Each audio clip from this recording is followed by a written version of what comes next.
నమస్తే. ఎన్నికలు దగ్గర పడుతున్నాయంటే చాలు.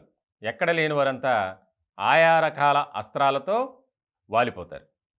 దాని ద్వారా ఏం సాధిస్తారో తెలీదు గానీ, ముఖ్యంగా ఆయా పార్టీలకు సంబంధించి ఒక రకమైనటువంటి సందేశాన్ని ఇస్తారు కొంతమంది నాయకులు.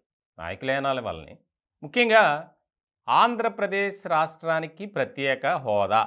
దీనిపై అనేక రకాలుగా పలు సంఘాలు ఆందోళన చేశాయి, నిరసనలు చేశాయి, రోడ్డెక్కారు. చాలా కార్యక్రమాలు చేశారు, బాగా చేశారు. కానీ అదేంటంటే కొంత టైమే. జస్ట్ అంటే ఎంచుకున్నటువంటి టైంని బట్టి ఆ సమయంలో మాత్రమే ఉద్యమాన్ని ఉవ్వెత్తున తీసుకెళ్తారు. తర్వాత ఎవరికి వారే డౌన్‌ఫాల్ అవుతారు. మరి ఎందుకు అలా చేస్తారో అర్థం కాదు గానీ, ఇప్పుడు మళ్ళీ తెర మీదకి ప్రత్యేక హోదా అంశం వచ్చింది. ఇప్పటికే ఆంధ్రప్రదేశ్ రాష్ట్రాన్ని ఆయా రకాలుగా కాంగ్రెస్ పార్టీ, భారతీయ జనతా పార్టీ మోసం చేసింది. విభజన హామీలు ఏవైతే ఉన్నాయో వాటిని అమలు చేయటంలో కేంద్రాలు అప్పుడు కాంగ్రెస్ పార్టీ, ఇప్పుడు భారతీయ జనతా పార్టీ అదే రకమైనటువంటి మొండి వైఖరితో ముందుకు వెళ్తున్నాయి అనేది ప్రజలందరికీ తెలిసినటువంటి అంశమే. ఎందుకంటే వాళ్ళు చేసే చర్యలు, కార్యక్రమాలు అలా ఉన్నాయి.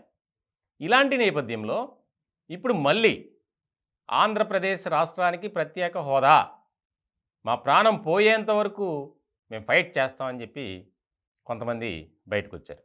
దానికి సంబంధించి ప్రత్యేక హోదా, విభజన హామీల సాధన సమితి కన్వీనర్ చలసాని శ్రీనివాస్ మరికొంతమంది చేశారు, ఉద్యమం చేశారు, పోరాటం చేశారు, కాదనట్ల. కానీ దాన్ని కంటిన్యూ చేయటంలో మాత్రం విఫలమయ్యారు.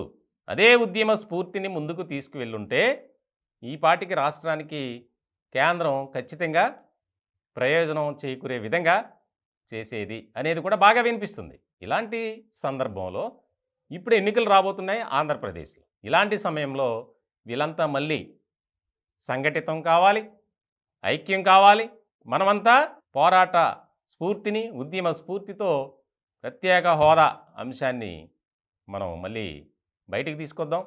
ఎన్నికల సమయం కాబట్టి ఖచ్చితంగా చేస్తారు అనేది వీరి అభిప్రాయం. ఎందుకు చేస్తారు? వాస్తవానికి గత కొన్నేళ్లగా ఇదే సమస్యతో ఆంధ్రప్రదేశ్ రాష్ట్ర ప్రజలు ఎన్నో ఇబ్బందులు పడుతున్నారు. ఆంధ్రప్రదేశ్ రాష్ట్రానికి రాజధాని ఏదో తెలియనటువంటి పరిస్థితి. ఆ అంశంలో కూడా ఎవరూ ఫైట్ చేయలే. ఎంతోమంది అమరావతి రైతులు తమ భూములను స్వచ్ఛందంగా ఇచ్చారు అమరావతి అభివృద్ధి కోసం. అది ఏమైందో తెలీదు. దానికోసం మాట్లాడే నాదుడే లేడు. ఇట్లాంటి సందర్భంలో మళ్ళీ ఆంధ్రప్రదేశ్ రాష్ట్రానికి వీళ్ళు ప్రత్యేక హోదా తీసుకొస్తారట. ఇది నేను చెప్పేది కాదు. ఇప్పుడు ప్రజల్లో కానీ ఆయా వర్గాల్లో ఇదే వినిపిస్తుంది. మరి అప్పుడు చేశారు, ఒక 15 రోజులో, 20 రోజులో, 40 రోజులో చేశారు. ఎందుకు ఆపేశారు? మళ్ళీ ఇప్పుడు ఎందుకు ప్రత్యేక హోదా అంశాన్ని తీసుకొచ్చారు అనే దాని మీదే ఎక్కువగా చర్చ జరుగుతుంది.